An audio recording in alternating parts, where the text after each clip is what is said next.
Radhe Radhe guys. आज के video में हम बात करेंगे मंगला गौरी व्रत।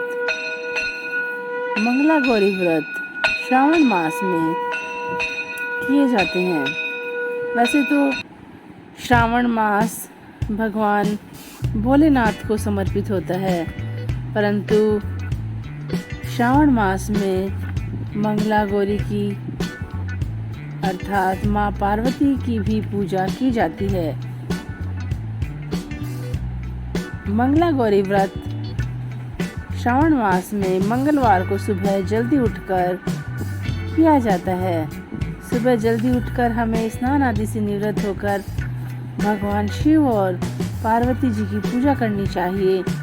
इसके पश्चात हमें व्रत का संकल्प लेना चाहिए और देवी मंगला अर्थात माँ पार्वती जी की मूर्ति को स्थापित करना चाहिए और मूर्ति को लाल कपड़े पर स्थापित करना चाहिए। माँ गौरी की पूजा में हमें माँ गौरी को पुष्पमाला चढ़ानी चाहिए। लौंग, सुपारी, इलायची, फल, पान, लड्डू, सुहाग की सामग्री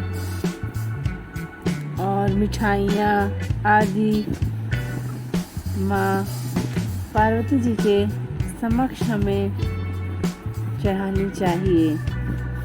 माँ मंगला का व्रत केवल आध्यात्मिक लाभ ही नहीं बल्कि हमें बहुत से जो संकट होते हैं उनसे मुक्ति देता है। हमें माँ मंगला की सच्चे मन से पूजा करनी चाहिए। इससे हमारे जो कर्ज होते हैं वह भी समाप्त हो जाते हैं और हमें इस दिन गुड़ और चने का प्रसाद बनाना चाहिए, स्वयं भी खाना चाहिए और हमें औरों को भी यह प्रसाद बांटना चाहिए। इस दिन हमें बरगद के वृक्ष के नीचे 11 पत्तों पर जो आटा होता है उसके दीपक जलाने चाहिए और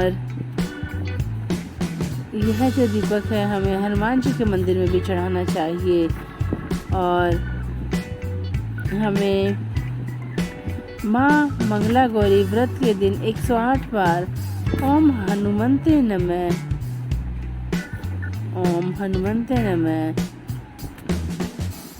मंत्र का भी जाप करना चाहिए, क्योंकि इस दिन मंगलवार होता है और मंगलवार के दिन हमें बजरंगबली का जाप भी करना चाहिए, जो कि अत्यंत ही शुभ होता है। और मंगलवार के दिन हमें किसी को उधार नहीं देना चाहिए और जो हमारा कर्जा होता है वह भी हमें मंगलवार के दिन नहीं चुकाना चाहिए। और चलिए अब आपको बताते हैं जो मंगला गौरी व्रत होता है इसकी कौन कौन सी तिथियां है। इस बार श्रावण मास में मंगला गौरी व्रत किस दिन पड़ रहा है। मंगला गौरी व्रत 2025 सबसे पहले जो मंगला व्रत है वह 15 जुलाई 2025 को है। दूसरा मंगला गौरी व्रत 22 जुलाई 2025 को है। तीसरा मंगला गौरी व्रत 29 जुलाई 2025 को है और अंतिम जो मंगला गौरी व्रत है वह 5 अगस्त 2025 को है। चलिए अब आपको मंगला गौरी व्रत की कथा सुनाते हैं। एक समय की बात है, एक शहर में एक व्यापारी रहता था। उसका नाम धर्मपाल था और उसकी जो पत्नी थी वह बहुत सुंदर थी। वह खूब धनवान था, परंतु उसके कोई संतान नहीं थी। परंतु उसने भगवान की बहुत भक्ति की और पूजा पाठ करने से उसे एक पुत्र की आयु प्राप्त हुई, परंतु उसके पुत्र की आयु 16 वर्ष की ही थी और उसके पुत्र को यह श्राप था कि जब वह 16 वर्ष का होगा तब सांप काटने से उसकी मृत्यु हो जाएगी। परंतु उसके पुत्र की जिस कन्या से शादी हुई थी वह कन्या मंगला गौरी व्रत किया करती थी और उसे आशीर्वाद प्राप्त था कि वह कभी विधवा नहीं हो सकती और वह हमेशा गौरी व्रत का पालन करती थी।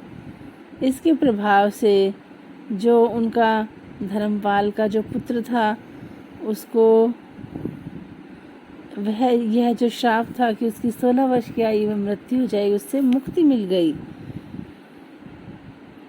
और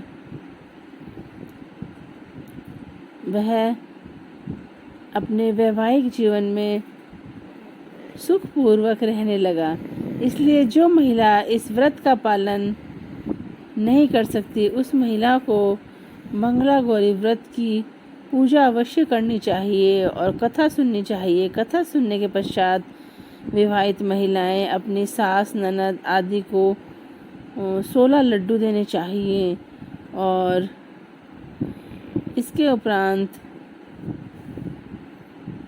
ब्राह्मण को भी वे कुछ दान दक्षिणा आदि दे सकती हैं और इस विधि को पूरा करने के पश्चात 16 बाती वाले दीपक से देवी की आरती करनी चाहिए। व्रत के दूसरे दिन बुधवार को देवी की जो प्रतिमा है उनको नदी या जलाशय में विसर्जित करना चाहिए और अंत में माँ गौरी के सामने हाथ जोड़कर हमें अपने समस्त अपराधों के लिए और पूजा में हुई त्रुटि के लिए क्षमा अवश्य मांगनी चाहिए। इस व्रत की पूजा पूरे परिवार को बहुत ही खुशी देती है, बहुत ही शुभ होता है यह व्रत हमें ज़रूर करना चाहिए।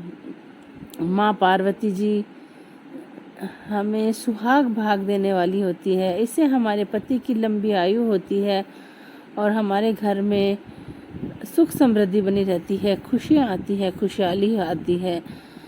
इसलिए हमें श्रावण मास में माँ मंगला का व्रत ज़रूर करना चाहिए। Thanks for watching. इसी तरह के वीडियो के लिए मेरे चैनल को लाइक शेयर और सब्सक्राइब करें।